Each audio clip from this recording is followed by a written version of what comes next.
Welcome friends on Shri Ram classes Bikaner. दोस्तों, अब हम बात करेंगे भारत की भौतिक प्रदेशों के बारे में, यानी कि जिसे हम भौतिक विशेषताएं कह रहे हैं उनके बारे में। ठीक है, सबसे पहले हम भारत की उत्पत्ति की बात करेंगे। उत्पत्ति जब हम जान जाएंगे तो भारत के भौतिक प्रदेशों को भी हम जान पाएंगे। ये हमारा भारत बन रहा है, एक बार वेट कीजिए थोड़ा। मान लीजिए कि हमारा भारत है,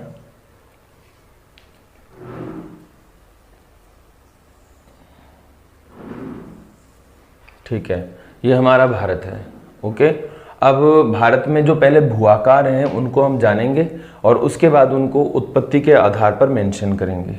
देखो, भारत को अगर हम पर्वत, पहाड़, पठार और मैदान इनमें डिवाइड करते हैं, भारत को हम पर्वत, पहाड़, पठार, मैदान में डिवाइड करते हैं, तो हमारे भारत में पर्वत होते हैं करीब 11%, पहाड़ होते हैं 18%, पठार होते हैं 28% और मैदान है 43%। ठीक, ये ध्यान रखना है। ये तो हो गया पर्वत, पहाड़, पठार और मैदान का रेशियो।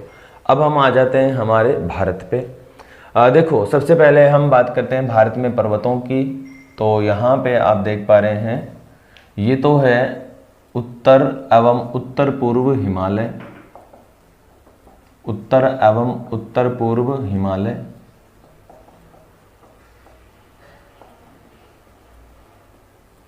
ठीक है, ये तो हो गया हमारा हिमालय। चलो, अब हम नीचे उतर आते हैं तो मैदान। ओके, तो ये हमारा है मैदान। अभी हम पूरी डिटेल से बात करेंगे। तो हम इसको कहते हैं उत्तर का विशाल मैदान, उत्तर का विशाल मैदान। ठीक है, अभी हम उत्पत्ति की बात कर रहे हैं, ये ध्यान रखना है ना, भारत की उत्पत्ति की बात कर रहे हैं, उत्पत्ति। और ये जो है पूरा, ये है प्रायद्वीपीय पठार। ठीक है, यहाँ पे ये प्रायद्वीपीय पठार के साथ ही तटीय प्रदेश, सागर तटीय प्रदेश, यहाँ पे लक्षद्वीप और यहाँ पे अंडमान निकोबार।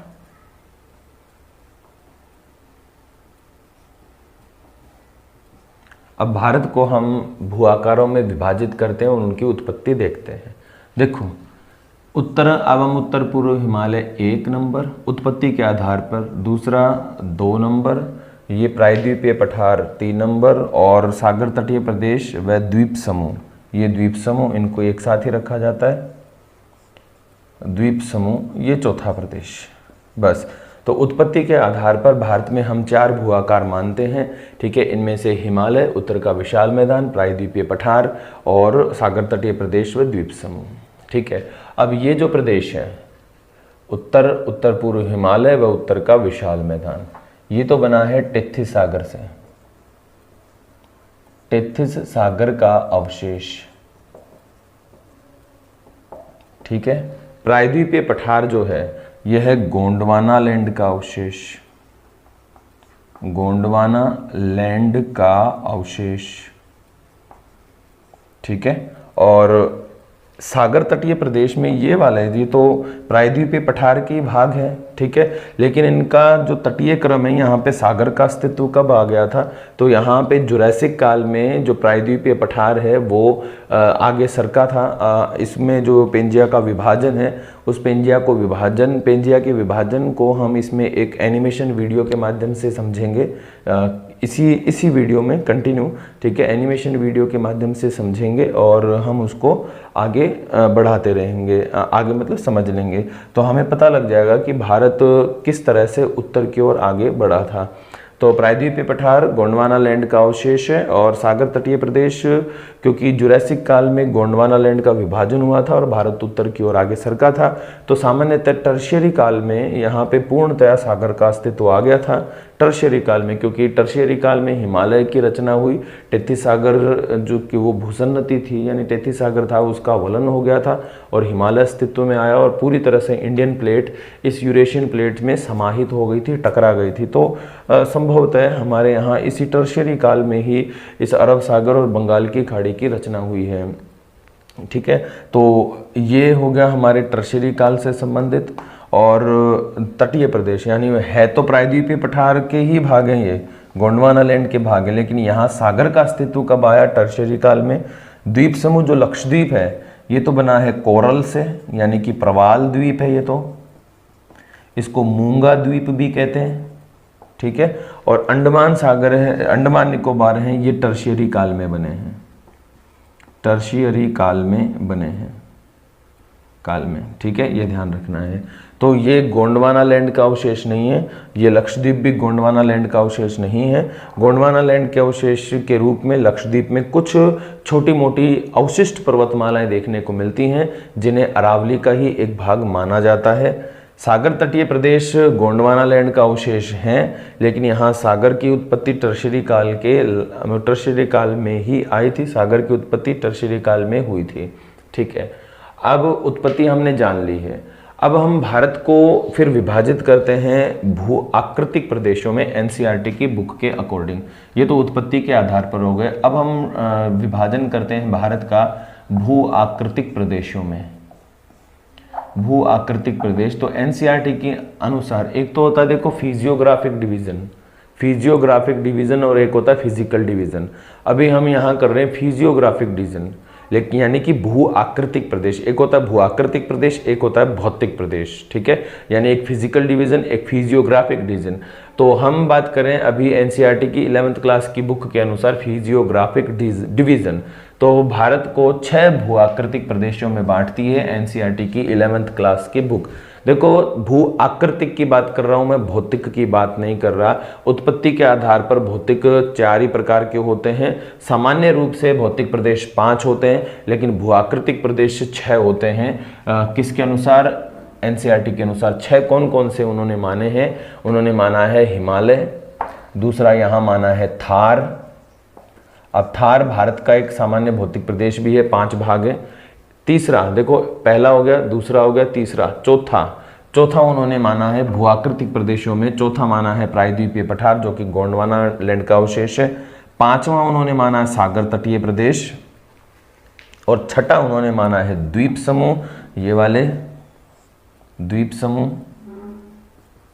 तो ये 6 भू आकृतिक प्रदेश हैं एनसीईआरटी की 11th क्लास की बुक के अकॉर्डिंग। मैं रिपीट कर देता हूँ कौन कौन से 6 भू आकृतिक प्रदेश मानती है एनसीईआरटी। सबसे पहले उत्तर व उत्तर पूर्व हिमालय, उत्तर का विशाल मैदान, थार का मरुस्थल, प्रायद्वीपीय पठार, सागर तटीय प्रदेश और द्वीप समूह। ये एनसीईआरटी के अकॉर्डिंग विभाजन है और ये भी एनसीईआरटी के अकॉर्डिंग विभाजन है। पर्वत 11%, पहाड़ 18%, पठार 28%, मैदान 43%।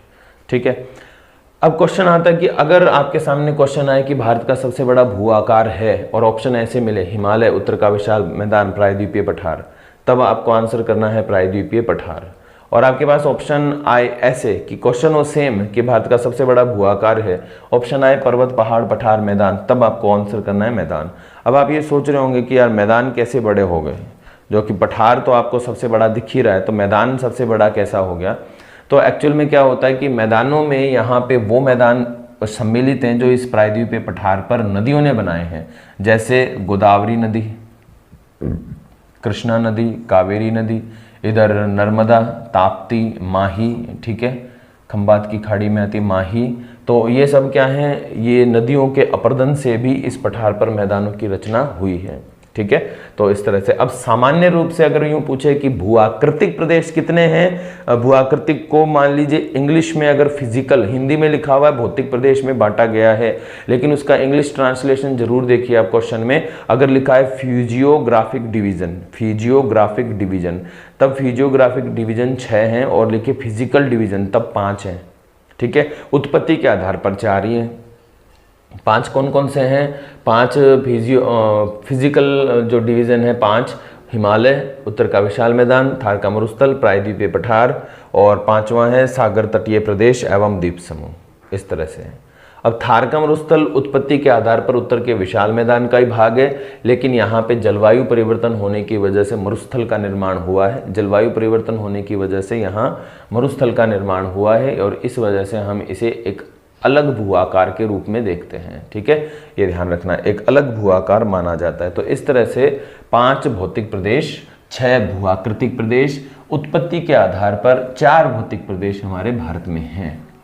ठीक है, अब हम भारत का एक अलग अलग भौतिक प्रदेश ले लेते हैं। उत्पत्ति को हमने जान लिया है। इसमें उत्पत्ति में मैं आपका जो वीडियो है कौन सा वाला, उसका गोंडवाना लैंड का विभाजन वाला जो वीडियो है वो उसमें मैं ऐड कर दूंगा। ठीक है, अब हम बात करते हैं भारत में जो प्रमुख भू आकार है हिमालय पर।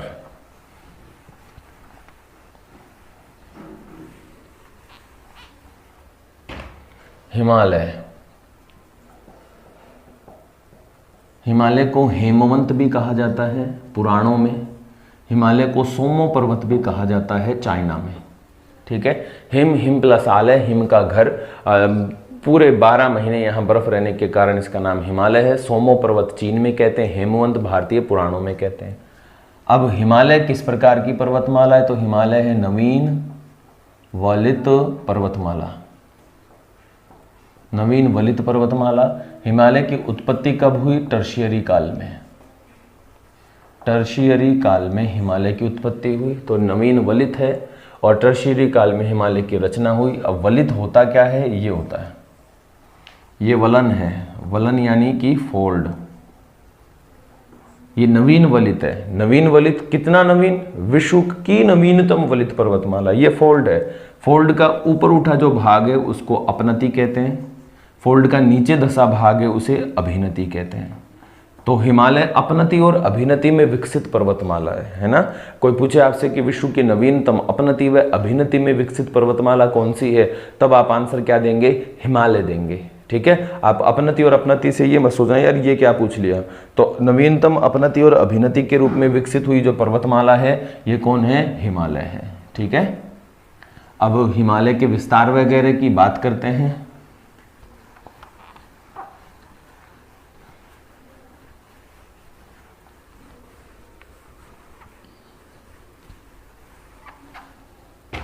हिमालय के विस्तार की बात करते हैं।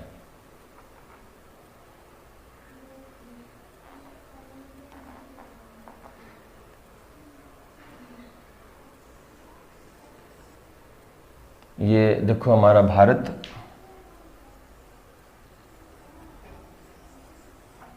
ठीक है। तो हिमालय का विस्तार शुरू होता है इधर पश्चिम में पाकिस्तान से। ठीक है, हिमालय की चौड़ाई पश्चिम में अधिक है, पूरब में कम है। तो यहाँ पे चौड़ा होते होते यहाँ पे ये सकड़ा हो जाता है। ठीक है, तो हिमालय का विस्तार शुरू होता है पाकिस्तान से। ठीक है, पाकिस्तान से ये नेपाल, चीन,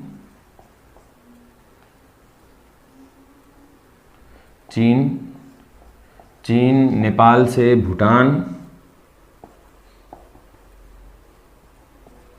भूटान से हमारे उत्तर पूर्वी भारत में,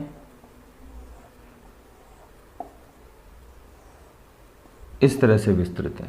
ठीक है, देश प्रधान रूप से अगर देशों का निर्धारण करें कि कितने देशों में, तो भारत में, पाकिस्तान में, चीन में, नेपाल में, भूटान में।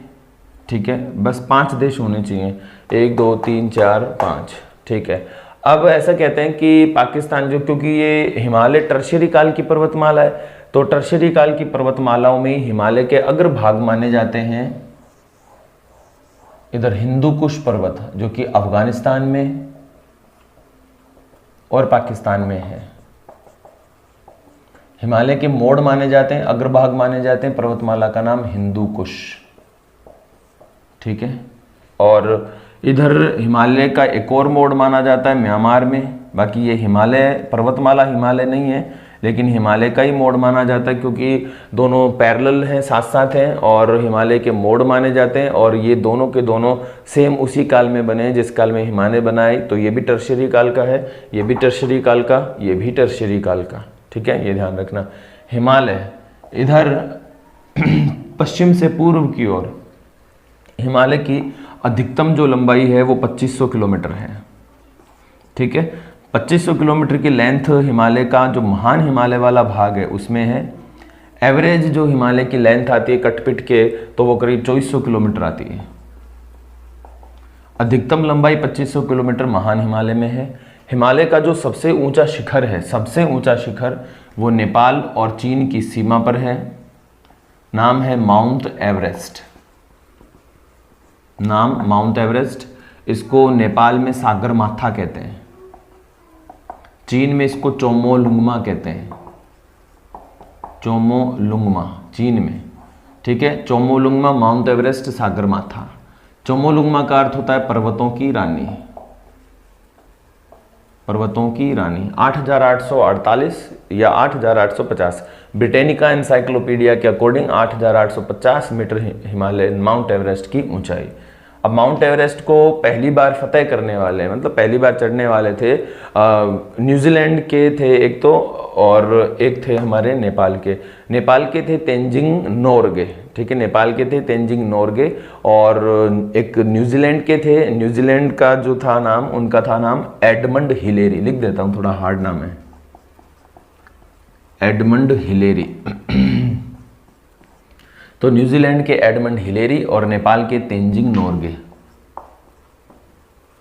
तेंजिंग नोर्गे ये वो पहले व्यक्ति थे जिन्होंने माउंट एवरेस्ट को फतेह किया था। अब एक क्वेश्चन ऐसे भी बनता है कि जो सबसे छोटी एज का जो हाल ही में जिन्होंने किया था लड़की, तो वो थी तेलंगाना की मालवत पूर्णा। मालवत पूर्णा ने यहाँ इसको सबसे वो छोटी थी, कम आयु की, यंगेस्ट थी वो जो जिन्होंने माउंट एवरेस्ट को समिट किया था। और जो यंगेस्ट बॉय हैं हु समिट माउंट एवरेस्ट, तो वो यंगेस्ट बॉय थे जॉर्डन रोमेरो। जॉर्डन रोमेरो। जॉर्डन रोमेरो तो हैं यूएसए के, और मालवत पूर्णा वो है हमारी तेलंगाना की। ठीक है, तो ये हिमालय का सबसे ऊंचा शिखर हो गया। अब ऐसे आता है कि भारत का सबसे ऊंचा शिखर, तो भारत का सबसे ऊंचा शिखर पीओके में है, केटू। केटू को हम गॉडविन ऑस्टिन भी कहते हैं, गॉडविन ऑस्टिन। ये गॉडविन ऑस्टिन केटू कहलाता है। ये केटू करीब 8611 मीटर ऊंचा है। ठीक है, ये ध्यान रखना है। तो केटू ये पीओके में है और कराकोरम भाग में है। और इसके बाद ये पीओके में है, तो फिर क्वेश्चन बनता है कि भारत की मुख्य भूमि में स्थित सबसे ऊंचा शिखर भारत का। तो भारत की मुख्य भूमि में स्थित जो सबसे ऊंचा शिखर है वो है कंचनजंगा। कंचनजंगा। तो भारत की मुख्य भूमि में स्थित जो सबसे ऊंचा शिखर है कंचनजंगा, और ये 8586 मीटर ऊंचा है। 8586 मीटर। ठीक है, ये ध्यान रखना है। तो 8586 मीटर ऊंचा है कंचनजंगा। अब कंचनजंगा भी ऐसा है कि ये नेपाल और सिक्किम की सीमा के सहारे है, मतलब कुछ नेपाल में है, कुछ सिक्किम में है। तब एक क्वेश्चन पूछा गया था आर्मी में कि पूर्णतया भारत में स्थित भारत की सबसे ऊंची चोटी, पूर्णतया भाई ये चलो भारत की मुख्य भूमि में स्थित है, लेकिन पूर्ण रूप से जिसका कुछ भाग भी किसी और देश में नहीं हो, तो वो है यहाँ पे उत्तराखंड में। उत्तराखंड में, यूके लिख रहा हूं उत्तराखंड को, उसका नाम है नंदा देवी। 7817 मीटर की ऊंचाई है नंदा देवी। ठीक है, ये ध्यान रखना है। तो नंदा देवी उत्तराखंड, भारत पूर्णतया भारत में स्थित भारत का सबसे ऊंचा शिखर है। ठीक है, ये ध्यान रखना है। तो ये बात हो गई हिमालय के विस्तार की और हिमालय की ऊंची चोटियों की। ठीक बात है। हिमालय की कुछ और चोटियां हैं जिनका हम जब विभाजन करेंगे तो तब पढ़ेंगे। ओके, अभी हम हिमालय का विभाजन शुरू करते हैं। हिमालय का जो विभाजन है दो तरीके से हम करते हैं। एक तो किया जाता है हिमालय का प्रादेशिक विभाजन। प्रादेशिक विभाजन, प्रादेशिक विभाजन नदियों के आधार पर किया था। काफी महत्वपूर्ण विभाजन करने वाले हैं, नाम है सिडनी बुर्राड। सिडनी बुर्राड ये नदियों के आधार पर हिमालय का विभाजन करते हैं। इसके अलावा हिमालय का भौगोलिक जो विभाजन है वो स्पेट ने किया था। स्पेट, उसकी सामान्यतः ऊंचाई के आधार पर स्पेट ने इसका भौगोलिक विभाजन किया था। ठीक है, ये ध्यान रखना है। ओके, तो हम पहले प्रादेशिक पढ़ते हैं, इजी है, और उसके बाद हम स्पेट का भौगोलिक विभाजन भी पढ़ेंगे। ठीक है, कंटिन्यू आप साथ बने रहिए।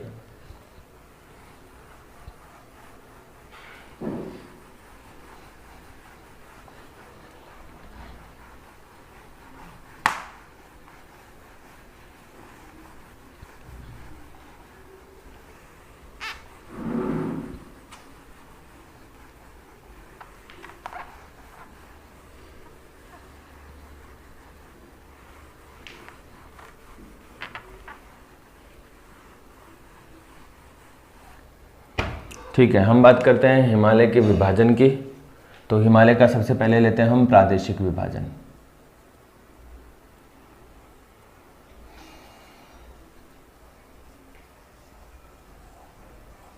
ठीक है, हिमालय के प्रादेशिक विभाजन नदियों के आधार पर है, और नदियों के आधार पर प्रादेशिक विभाजन करने वाला कौन व्यक्ति है? सिडनी बुर्राड। सिडनी बुर्राड ने हिमालय का प्रादेशिक विभाजन किया है। यहाँ पर है कैलाश चोटी, कैलाश पर्वत। इस कैलाश पर्वत से नदी निकलती है सिंधु, कैलाश पर्वत से नदी निकलती है सतलज, कैलाश पर्वत से निकलती है ब्रह्मपुत्र। तो सिंधु, सतलज, ब्रह्मपुत्र। ठीक है, अब यहीं से मैदान की रचना शुरू करते हैं। जम्मू कश्मीर ध्यान से देखते जाना, लद्दाख और हिमाचल प्रदेश के उत्तर में, तो उत्तरी हिमाचल प्रदेश, एचपी लिख रहा हूँ, उत्तरी एचपी का मतलब उत्तर हिमाचल प्रदेश। तो जम्मू कश्मीर, लद्दाख और उत्तरी हिमाचल प्रदेश में सिंधु से सतलज नदी तक का जो हिमालय है, इसको कहते हैं पंजाब हिमालय। पंजाब हिमालय, सतलज। उत्तराखंड, ये उत्तराखंड हो गया, ये नेपाल हो गया। उत्तराखंड और नेपाल की सीमा पर नदी बहती है काली। इस काली नदी को शारदा भी कहते हैं। ठीक है, तो इस सतलज नदी से काली नदी तक ये कहलाता है कुमायूं। इसमें आता है दक्षिण हिमाचल प्रदेश और उत्तराखंड, दक्षिण हिमाचल प्रदेश और पूरा उत्तराखंड। यहाँ पे नदी बहती है ब्रह्मपुत्र की सहायक तिस्ता, सिक्किम से। तो इस काली नदी से लेके तिस्ता नदी तक ये पूरा जो पोर्शन है, ये कहलाता है नेपाल हिमालय। और ये तिस्ता नदी और ये ब्रह्मपुत्र नदी, तिस्ता से ब्रह्मपुत्र तक ये पूरा जो पोर्शन है, ये कहलाता है असम हिमालय। असम हिमालय। ठीक है, अब देखो यहां पे कुछ क्वेश्चन आते हैं। क्या क्वेश्चन आते हैं? सिंधु से सतलज, सतलज से काली, काली से तिस्ता, तिस्ता से ब्रह्मपुत्र। इसमें जो सबसे बड़ा पार्ट है हिमालय का, वो सबसे बड़ा पार्ट है नेपाल हिमालय। लगभग 800 किलोमीटर की लंबाई में यह विस्तृत है। नेपाल हिमालय हिमालय का सबसे बड़ा भाग है, और इस वजह से नेपाल को हिमालय का वरद पुत्र कहते हैं। नेपाल हिमालय का वरद पुत्र कहलाता है। सबसे छोटा भाग है कुमायूं, करीब 350 किलोमीटर के आसपास है। तो कुमायूं सबसे छोटा भाग, नेपाल हिमालय सबसे बड़ा भाग। ठीक है, अब कुछ विशेषताएं हैं। सबसे पहले हम चलते हैं पंजाब हिमालय पर। पंजाब हिमालय की जो सबसे ऊंची चोटी केट्टू, ठीक है, केट्टू। और इस कुमायूं की सबसे ऊंची चोटी नंदा देवी। नेपाल हिमालय की सबसे ऊंची चोटी माउंट एवरेस्ट। और असम हिमालय की सबसे ऊंची चोटी नामचा बरुआ, तिब्बत में पड़ती है। नामचा बरुआ तिब्बत, 7,756 मीटर ऊंचा। तो नामचा बरुआ तिब्बत। ठीक है, तो ये हो गया पंजाब हिमालय। अब पंजाब हिमालय का नाम पंजाब क्यों है? क्योंकि इस क्षेत्र में पंचनद का बहाव क्षेत्र है। पंचनद में कौन आती है? पंचनद में आती हैं झेलम, चिनाब, रावी, व्यास और सतलज। झेलम, चिनाब, रावी, व्यास, सतलज ये पंचनद में आती हैं। और पंचनद के बहे जाने के कारण इस एरिया को हम पंजाब कहते हैं। सिंधु पंचनद में शामिल नहीं होती है। तो ये पंजाब है। अब पंजाब जाना किसके लिए किसके लिए जाता है? तो खूबसूरत सी विशेषताएं हैं यहाँ पे हमें देखने को मिलता है मर्ग क्या होते हैं? पर्वतों पर ऊंचाई पर स्थित जो घास के मैदान है, पर्वतों में ऊंचाई पर स्थित जो घास के मैदान है, उनको मर्ग कहते हैं। पंजाब हिमालय में यानी कि कश्मीर में मर्ग, जैसे कि गुलमर्ग, सोनमर्ग। ठीक है, ये ध्यान रखना है। तो यहाँ मर्ग मिलते हैं। साथ ही यहाँ पे हमें काफ़ी प्रसिद्ध धार्मिक पर्यटन स्थल मिलते हैं। धार्मिक पर्यटन स्थलों में चरार ए शरीफ दरगाह मिलती है। यहाँ पे मिलता है हमें माता वैष्णो देवी, माता वैष्णो देवी मिलता है, यहाँ पे चरार शरीफ मिलता है, माता वैष्णो देवी मिलती है। ठीक है, इसके अलावा यहाँ पे इसी में लद्दाख जो क्षेत्र है, लद्दाख भारत का एकमात्र शीत मरुस्थल भी हमें यहीं पे मिलता है।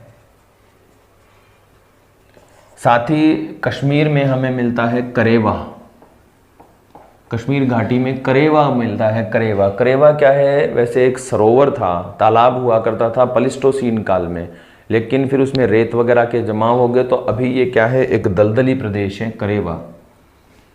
प्लीस्टोसीन काल का अवशेष है, प्लीस्टोसीन काल, और अभी क्या है? एक दलदली प्रदेश है, दलदली प्रदेश है, तो ये करेवा कहलाता है। ठीक है, ये ध्यान रखना है। तो क्या कहलाता है? करेवा। ओके, ये ध्यान रखना है। आगे बढ़ते हैं, हम आगे बढ़ते हैं तो हम पहुंच जाते हैं पंजाब हिमालय से निकल के इस कुमायूं में। ठीक है, कुमायूं का सबसे ऊंचा शिखर नंदा देवी है, हम बात कर चुके हैं। अब कुमायूं क्योंकि दक्षिण हिमाचल प्रदेश और उत्तराखंड में विस्तृत है, तो कुमायूं की भी कुछ खास विशेषता है। कुमायूं में ये जो मर्ग होते हैं ना, जो कश्मीर में जिन्हें मर्ग कहते हैं, कुमायूं में उन्हें बुग्याल अथवा पयार कहते हैं, बुग्याल अथवा पयार।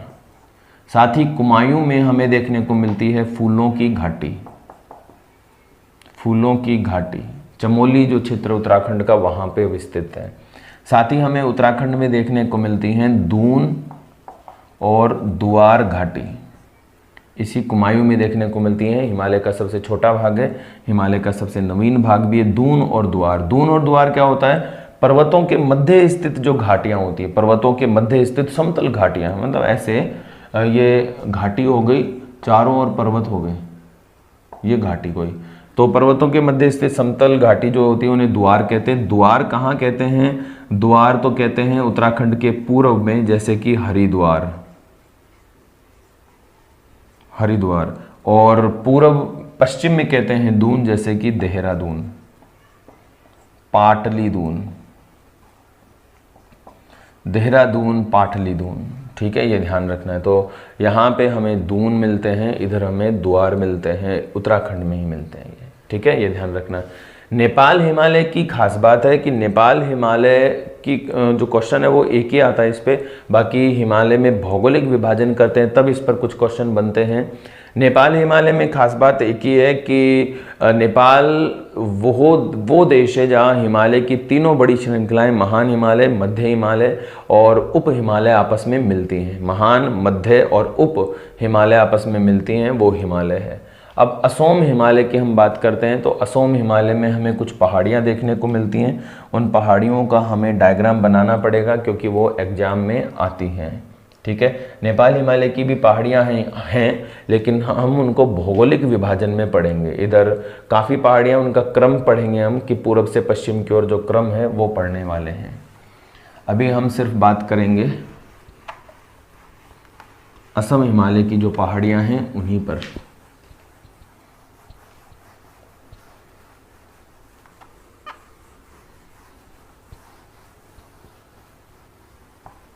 असम हिमालय आप जानते हैं ना, चाय उत्पादन के लिए फेमस है।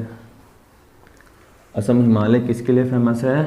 चाय उत्पादन के लिए।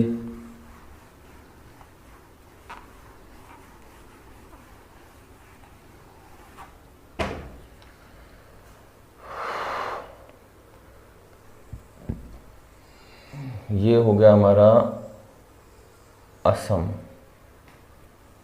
ये इस पर हो गया अरुणाचल प्रदेश, ये नागालैंड, ये मणिपुर, ये मिजोरम और ये त्रिपुरा।